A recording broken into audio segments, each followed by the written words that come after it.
শেখ হাসিনাকে পূর্ণ রাষ্ট্রীয় মর্যাদায় অতিথি হিসেবে রাখার জন্য ভারত সরকারের কাছে সুপারিশ করল ভারতের সংসদীয় কমিটি।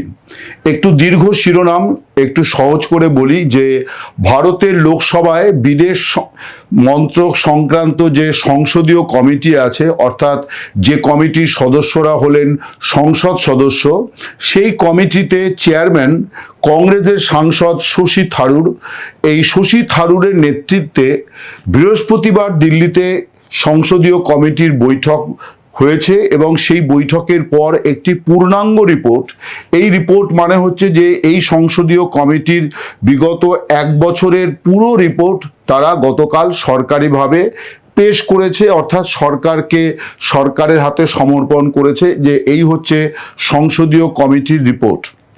সেই রিপোর্টে শেখ হাসিনার ভারতে অবস্থানের প্রসঙ্গটিও কিন্তু আলাদা করে উল্লেখ করা আছে।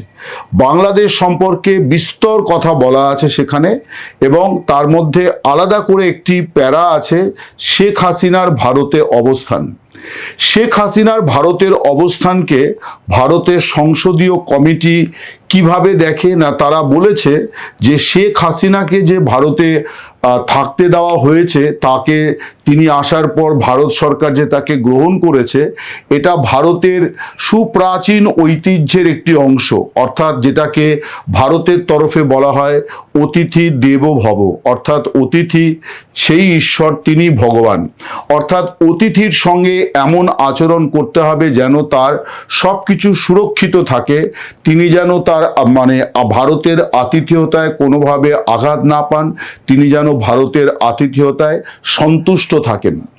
আমি একেবারে কমিটির রিপোর্টের একটি বাংলা তর্জমা আপনাদের শোনাচ্ছি। কমিটি সেখানে বলেছে যে কমিটি লক্ষ্য করেছে যে বাংলাদেশের প্রাক্তন প্রধানমন্ত্রী শেখ হাসিনার ভারতে অবস্থান এবং এ বিষয়ে ভারতের দৃষ্টিভঙ্গি মূলত চরম দুর্দশা বা অস্তিত্বের সংকটের সম্মুখীন ব্যক্তিদের আশ্রয় প্রদানের সেই সভ্যতাগত ঐতিহ্যের উপর ভিত্তি করে গড়ে উঠেছে। কমিটিকে আরও জানানো হয়েছে যে ভারত সরকার তাকে কোনো রাজনৈতিক মঞ্চ প্রদান করছে না, কিংবা ভারতীয় ভূখণ্ড থেকে কোনো ধরনের কার্যকলাপ পরিচালনার সুযোগও দিচ্ছে না। এখন এই যে দ্বিতীয় লাইনটি আমি পড়ে শোনালাম, এই দ্বিতীয় লাইনটি নিয়ে ভারতে বাংলাদেশে দু জায়গাতেই কিছু কথাবার্তা হচ্ছে যে ভারত সরকার শেখ হাসিনাকে বোধহয় একেবারে রাজনীতি থেকেই অবসর নিতে বলেছে, এইরকম একটি বিষয়। কিন্তু আদতে বিষয়টি কিন্তু তা নয়। ভারত সরকার কমিটিকে যা জানিয়েছে, কমিটি সেইটা উল্লেখ করেছে। আমি প্রথম অংশটি বলি যে শেখ হাসিনা সম্পর্কে ভারতের সংসদীয় কমিটি তার এই রিপোর্টের গুরুত্ব কতটা। এই গুরুত্ব এক কথায় অপরিসীম। তার কারণ বিশেষ করে শেখ হাসিনার ক্ষেত্রে এই কারণে অপরিসীম যে শেখ হাসিনা যে ভারতে আশ্রয়ে আছেন, ভারত সরকার যে তাকে আশ্রয় দিয়েছে বিপদের সময়, এই সিদ্ধান্তটি ভারত সরকার তাৎক্ষণিকভাবে নিয়েছিল বটে, কিন্তু এই সিদ্ধান্তটি ভারতের লোকসভায় বা ভারতের সংসদে পার্লামেন্টে যে দলগুলি আছে, অর্থাৎ BJP, Congress, CPM, CPI, Trinamool Congress, Samajwadi party, DMK, Akali দল, অনেক অসংখ্য পার্টি আছে যারা ভারতের লোকসভা এবং রাজ্যসভার সদস্য, তাদের প্রতিনিধিদের নিয়ে একটি বৈঠক হয়েছিল 6ই আগস্ট 2024 সংসদ ভবনে। সেই বৈঠকে ভারতের বিদেশমন্ত্রী এস জয়শঙ্কর সেখানে জানান যে কি পরিস্থিতিতে ভারত সরকার শেখ হাসিনাকে আশ্রয় দিয়েছে। সেখানে সমস্ত দল ভারত সরকারের এই সিদ্ধান্তকে দুহাত তুলে সমর্থন জানিয়েছে, এই কারণে যে এটাই ভারতের রাষ্ট্রীয় নীতি যে কেউ যদি এইরকম চরম বিপদে পড়েন তাহলে ভারত তাকে তার জন্য দুয়ার খুলে দেবে, আতিথেয়তা দেবে, তাকে অতিথি হিসেবে গ্রহণ করবে। ভারতের সংসদীয় কমিটির এই যে রিপোর্ট, এই রিপোর্টে তারা আরও একবার সন্তোষ প্রকাশ করেছে যে ভারত সরকার তাদের যে দৃষ্টিভঙ্গি, অর্থাৎ রাষ্ট্রের যে সংস্কৃতি, যে অতিথিকে সুরক্ষা দেওয়া, অতিথির যাবতীয় প্রয়োজন মেটানো, এই যে বিষয়গুলি, এই বিষয়গুলি যে ভারত সরকার অব্যাহত রেখেছে, এই জন্যে ভারতের সংসদের বিদেশ সংক্রান্ত সংসদীয় কমিটি সন্তোষ প্রকাশ করেছে এবং সরকারকে এজন্য তারা ধন্যবাদ দিয়েছে। দ্বিতীয় যে বিষয়টি সেটি হচ্ছে যে রাজনীতি করা। একথা ঠিক যে ভারত সরকার এর আগেও কিন্তু একাধিকবার বলেছে যে আওয়ামী লীগ বা শেখ হাসিনা তারা কেউই ভারতের ভূখণ্ডে বসে কোনো রাজনৈতিক কর্মকাণ্ড করছেন না। অন্তত এই ব্যাপারে ভারত সরকার তাদের অবস্থানটি এই দলকেও বলে দিয়েছে। এখন আপনারা বলতে পারেন যে আওয়ামী লীগের নেতারা নানান ধরনের সাক্ষাৎকার দেন বা তাদের কখনো কখনো বৈঠক হয়। প্রথমত এই বৈঠকগুলি অফিসিয়াল বৈঠক নয়। ভারত সরকার তাদের মানে সরকারি রিপোর্টে তারা জানিয়েছে যে আওয়ামী লীগের কোনো দলীয় দপ্তর কলকাতা বা পশ্চিমবঙ্গ বা ভারতের কোথাও নেই। শেখ হাসিনা ধরে নেওয়া হয় তিনি দিল্লিতে আছেন। সুরক্ষার জন্যে এটা আমিও কিন্তু দায়িত্ব নিয়ে বলতে পারবো না, কারণ আমি জানিও না যে শেখ হাসিনা ভারতের ঠিক কোথায় অবস্থান করছেন।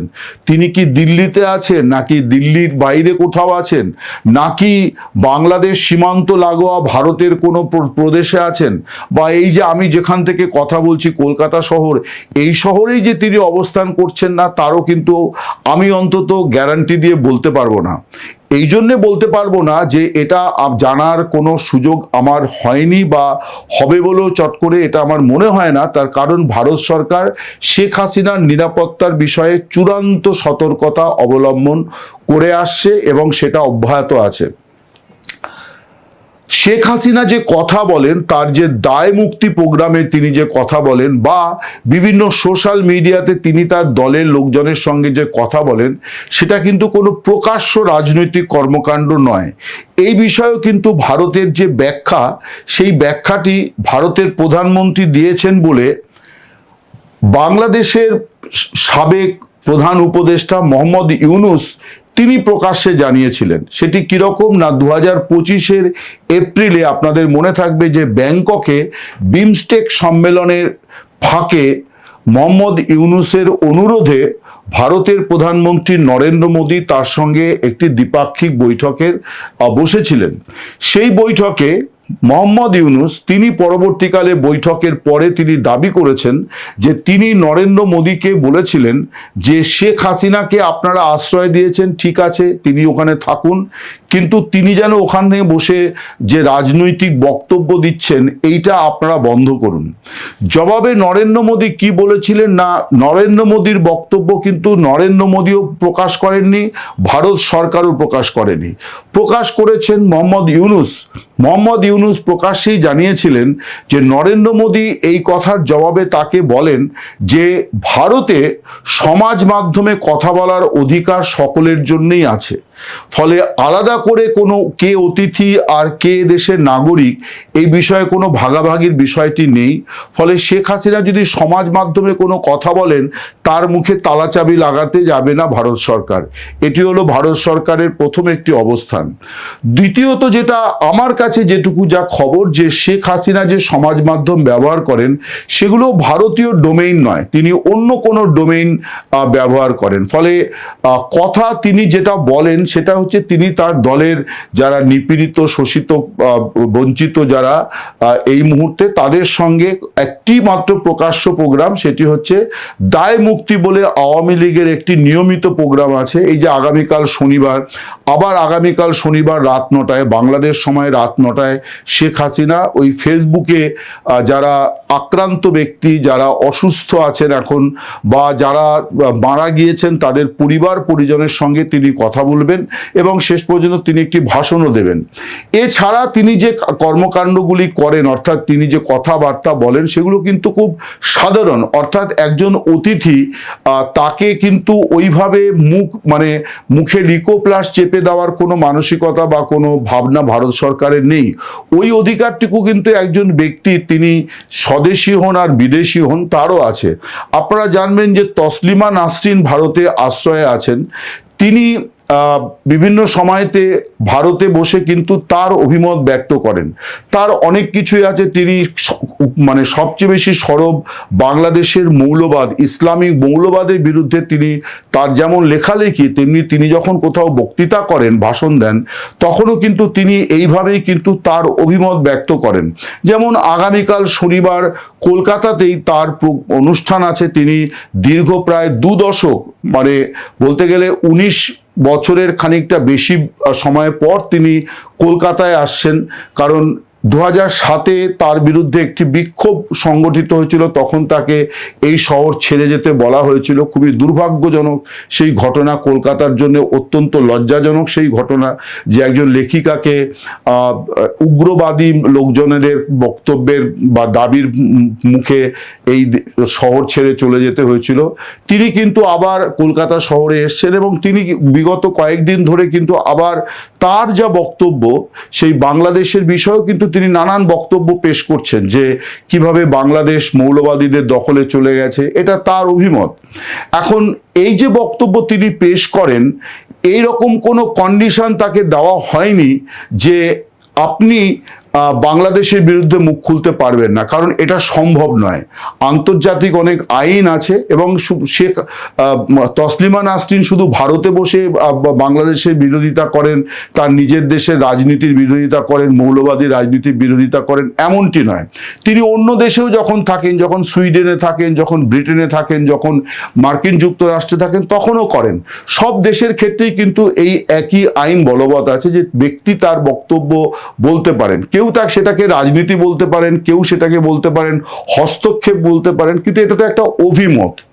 তিনি অভিমত ব্যক্ত করেন। শেখ হাসিনা বাংলাদেশের একজন 5 বারের প্রধানমন্ত্রী, একটি দলের সভাপতি এবং 2 বারের বিরোধী দলনেত্রী। তার একটা দীর্ঘ রাজনৈতিক জীবন আছে। তিনি বাংলাদেশের ঘটনা প্রবাহ নিয়ে তার অভিমত ব্যক্ত করেন, কিন্তু তাকে মানে তিনি দিল্লিতে কোনো মিটিং মিছিল জমায়েত করছেন, এই বিষয়টি তো নেই, এই বিষয়টি নেই। বরং এই ধরনের কর্মকাণ্ডের অভিযোগ নিকট অতীতে বাংলাদেশের বিরুদ্ধে ছিল, যে বেশ কিছু ভারত বিরোধী বিচ্ছিন্নতাবাদী নেতা, তারা সেখানে কিন্তু রীতিমতো প্রকাশ্যে তাদের তৎপরতা চালিয়ে যাচ্ছিলেন। এখনো ভারত মনে করে যে বেশ কিছু ভারত বিরোধী গোষ্ঠী বাংলাদেশে সক্রিয়। এবং এই প্রসঙ্গে আপনাদের বলি যে রিপোর্টটি নিয়ে বাংলাদেশের কিছু মিডিয়া আলোচনা করছে, ভারতেরও কোনো মিডিয়া আলোচনা করছে, আমি রিপোর্টটা পূর্ণাঙ্গ রিপোর্টটাই পড়েছি, দীর্ঘ রিপোর্ট, খুব ধৈর্য ধরে পড়তে হবে। সেই রিপোর্টটাকে যদি, পূর্ণাঙ্গ রিপোর্টটাকে যদি বিবেচনায় নেওয়া হয়, তাহলে ভারতের সংসদীয় কমিটি, শশী থারুরের নেতৃত্বাধীন সংসদীয় কমিটি, তারা কিন্তু বাংলাদেশের চলতি বাংলাদেশ নিয়ে গভীর উদ্বেগ প্রকাশ করেছেন। তারা বলছেন যে সেখানে যেভাবে জঙ্গিবাদ, মৌলবাদ মাথাচাড়া দিচ্ছে এবং বিশেষ করে 71-এর মুক্তিযুদ্ধকে যেভাবে লঘু করা হচ্ছে এবং ভারতের ভূমিকাকে যেভাবে অস্বীকার করার চেষ্টা হচ্ছে এবং যুব সমাজ যেভাবে মুক্তিযুদ্ধের চেতনা বিরোধী মনোভাব তাদের মধ্যে জাগ্রত হচ্ছে, ভারতের সংসদীয় কমিটি এই বিষয়ে অত্যন্ত উদ্বিগ্ন। তারা ভারত সরকারকে বলেছে যে এই বিষয়টি কিভাবে কি করা যায় তাই নিয়ে বাংলাদেশ সরকারের সঙ্গে কথা বলতে হবে। বাংলাদেশের অভ্যন্তরে জঙ্গিদের যে তৎপরতা শুরু হয়েছে, বিশেষ করে 2024-এর 5 আগস্ট, খুব নির্দিষ্ট করে তারা বলেছেন যে 2024-এর 5 আগস্ট পরবর্তী বাংলাদেশ নিয়ে ভারতের সংসদীয় কমিটি অত্যন্ত উদ্বিগ্ন। তারা উদ্বেগ প্রকাশ করেছে যে যেভাবে দাগি আসামি, জঙ্গি, এদেরকে কারাগার থেকে ছেড়ে দেওয়া হয়েছে, অস্ত্র তাদের হাতে আছে এবং তারা কি ভয়ঙ্কর হতে পারে, এই বিষয় নিয়ে প্রবলভাবে তারা উদ্বেগ প্রকাশ করেছে। তারা উদ্বেগ প্রকাশ করেছে বাংলাদেশের সংখ্যালঘুদের দুরবস্থা, তাদের উপর নিপীড়ন, নির্যাতনের ঘটনাগুলি নিয়ে তারা ভারত সরকারকে বলেছে যে ভারত সরকারের কাজ হবে এই বিষয়গুলি নিয়ে বাংলাদেশ সরকারের দৃষ্টি আকর্ষণ করা। একথাও ঠিক যে বাংলাদেশে যে একটি নির্বাচন হয়েছে, সেই নির্বাচনটাকে তারা গ্রহণ গ্রহণ করেছে ইতিবাচক বলেই, একটা ইতিবাচক পদক্ষেপ বলেই গ্রহণ করেছে, কিন্তু একই সঙ্গে তারা বলে দিয়েছে যে ভারতের সংসদীয় কমিটি মনে করে যে বাংলাদেশের রাজনীতিতে অন্তর্ভুক্তির সংস্কৃতিটা ফেরানো অত্যন্ত জরুরি। অর্থাৎ তারা একথাই বলতে চেয়েছে যে আওয়ামী লীগকে যেভাবে নিষিদ্ধ করে রাখা হয়েছে তাদের কার্যক্রম, তার ফলে গণতন্ত্র বিপন্ন হচ্ছে। একাধিক জায়গায় কমিটি এই কথাটি বলেছে যে inclusive politics, inclusive Democratic flavour বাংলাদেশের রাজনীতিতে আনা দরকার। এই কথাটি তারা বলেছে যে এই ব্যাপারেও যেন ভারত সরকার বাংলাদেশ সরকারের সঙ্গে কথা বলে। অর্থাৎ কমিটি কিন্তু প্রবলভাবে উদ্বেগ প্রকাশ করেছে চলতি বাংলাদেশের পরিস্থিতি নিয়ে। যদিও তারা বিএনপি সরকারকে, তারেক রহমানের সরকারকে স্বাগত জানিয়েছে এবং ভারতের প্রধানমন্ত্রী যে তারেক রহমানকে আমন্ত্রণ জানিয়েছেন, এই সমস্ত বিষয়গুলোতেই সংসদীয় কমিটি ভারত সরকারকে সাধুবাদ দিয়েছে, বলেছে এগুলি সঠিক পদক্ষেপ। কিন্তু একই সঙ্গে তারেক রহমানের নেতৃত্বাধীন আজকের বাংলাদেশ নিয়েও কিন্তু তারা সমানভাবে উদ্বেগ প্রকাশ করেছে, যেভাবে তারা উদ্বেগ প্রকাশ করেছিল এর আগে ইউনূস সরকারের জমানাকে কেন্দ্র করে। ফলে এই যে রিপোর্ট, এই রিপোর্ট নিয়ে নানান রকম আলোচনা হচ্ছে, কিন্তু এই রিপোর্টের মূল কথা কিন্তু এটাই যে ভারতের সংসদীয় কমিটি ভারত সরকারকে আরও একবার স্মরণ করিয়ে দিল যে শেখ হাসিনার যেন কোনো অমর্যাদা না হয়, অতিথি হিসেবে তিনি যেন পূর্ণ রাষ্ট্রীয় মর্যাদা পান, যা তার প্রাপ্য, তার পরিচিতি, এই সমস্ত কিছুকে বিবেচনায় রেখে। এবং এই যে সংকটময় মুহূর্তে ভারত সরকার তাকে যে সহায়তা করেছে, তাকে যে আশ্রয় দিয়েছে, এই জন্যে আরও একবার কমিটি ভারত সরকারকে সাধুবাদ দিয়েছে। ফলে বিভিন্ন রকম আলোচনা হচ্ছে। রাজনীতির যে বিষয়টি আমি সেটাও আপনাদের কাছে ব্যাখ্যা করলাম। ভারত সরকার আজ নয়, 5 আগস্টের পর একাধিকবার তারা বলেছে যে ভারত ভূখণ্ড থেকে কেউ রাজনীতি, অন্য দেশ নিয়ে কেউ রাজনীতি করছে না, এই ব্যাপারটি ভারত সরকার নিশ্চিত। ফলে এই নিশ্চয়তার প্রেক্ষিতেই তারা শেখ হাসিনাকেও রেখেছে। এবং আরও একটি প্রসঙ্গ এসছে যে শেখ হাসিনার অনুপস্থিতিতে যেভাবে তাকে মৃত্যুদণ্ড দেওয়া হয়েছে, এই বিষয়টিও ভারতের সংসদীয় কমিটি তাদের আলোচনায় এনেছে এবং তারা এই ব্যাপারে ভারত সরকারকে উপযুক্ত পদক্ষেপ করার পরামর্শ দিয়েছে। ফলে আপনারা অনুগ্রহ করে এই রিপোর্টটা, কারো যদি আরো আগ্রহ থাকে, তারা ভারতের পররাষ্ট্র মন্ত্রক বা বিদেশ মন্ত্রকের ওয়েবসাইটে গেলে পাবেন এবং মিলিয়ে নিতে পারবেন আমি যে কথাগুলি বললাম সেগুলি কতটা সঠিক, কতটা বেঠিক। যদি মনে হয় যে বেঠিক, নিশ্চয়ই আপনারা কমেন্ট করবেন। নমস্কার, শুভরাত্রি, সকলে ভালো থাকবেন।